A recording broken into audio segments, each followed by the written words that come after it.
Բարև ձեզ հարգելի հայրենակիցներ, ինչպես գիտեք Հովիկ Աղազարյանի և Հակոբ Ասլանյանի impeachment-ի գործընթացն սկսել և առաջադրել են Էդմոն Մարուքյանի թեկնածությունը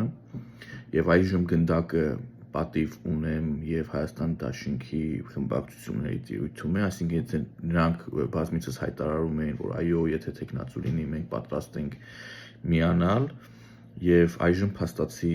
անհրաժեշտ է որ նրանք միանան, որ գործընթացը սկսի, այլապես impeachment տեղի չի ունենա և այժմ գնդակը նրանց դաշտում է և սա երևակայի շատ լավ շանս է և նրանց համար վերջին շանսն է ապացուցելու որքան արմատական և ծայրահեղ ընդդիմադիր են նրանք և արդյոք իրոք գործում են պետության շահերից, ընդդիմության շահերից, ընդդիմադիր դիրքերից, թե ուղղակի կատարում են